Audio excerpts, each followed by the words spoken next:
দায়িত্ব নিয়ে কাজ করতে পারবো। কারণ গতবারেরটা বেশি আমার উপরে চাপ পড়ে গিয়েছিল, এবারে একটু তুলনামূলক চাপ কম আছে। তারা সহযোগিতা করেছেন। আজকে আমরা তৃতীয় দিনে পদার্পণ করেছি। বেডের সংখ্যার অভাবের ফলে প্রায় এখন 200 পার হচ্ছে, আশা করছি ওটা আরো বেশি হবে। তাই আজকে রক্তদানের মহোৎসব সাফল্যের উচ্চ শিখরে পৌঁছাবে। আমার পূর্বের বক্তারা অনেক বিষয়ে অনেক কথা বলেছেন, তাদের অর্জিত জ্ঞান থেকে। মাস্টার মশাইরাও আছেন, হেডমাস্টার মশাই আছেন, আমাদের মাস্টার সাহেব আছেন, আর যারা বক্তারা আছেন, বিভিন্ন যারা আছেন বক্তব্য দিয়েছেন, অনেক কথা বলেছেন। তাদের বক্তব্যের মধ্যে যেগুলো আমাদের সোসাইটির জন্য বলেছেন, আপনাদেরকে অনুরোধ করব সেগুলোকে আপনারা গ্রহণ করুন।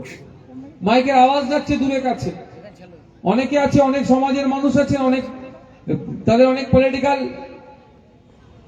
অ্যাফিলিয়েশন আলাদা আলাদা থাকতেই পারে, কিন্তু দিনের শেষে আমরা প্রতিবেশীটা মানুষ, এটা আমাদের সব থেকে বড় অ্যাফিলিয়েশন, সব থেকে বড় আমাদের পরিচিতি এটা হওয়া উচিত। আমরা মানুষ, আমরা এই পরিচয়টাকে আমরা যত দিন যাচ্ছে না বিসর্জন দিচ্ছি, ফলে কি হচ্ছে, আমরা ক্ষতিগ্রস্ত হচ্ছি। ভলেন্টিয়ার ভাই যারা আছেন, আপনাদের ওখানে ভলেন্টিয়ারি করতে হবে, এদিকে চলে আসুন তো, অনেক ভলেন্টিয়ারি করেছে, আপনারাই বেশি।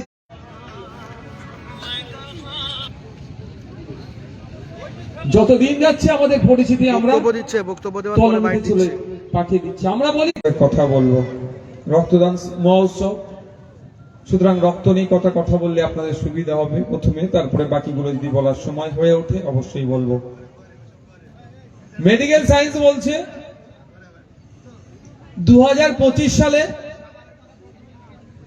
সালের পর থেকে পৃথিবীতে, ভারতবর্ষে পৃথিবীতে ভূমিষ্ঠ হওয়া 5টা সন্তানের মধ্যে একটা সন্তান হয়তো থ্যালাসেমিয়া রোগে আক্রান্ত হতে পারে।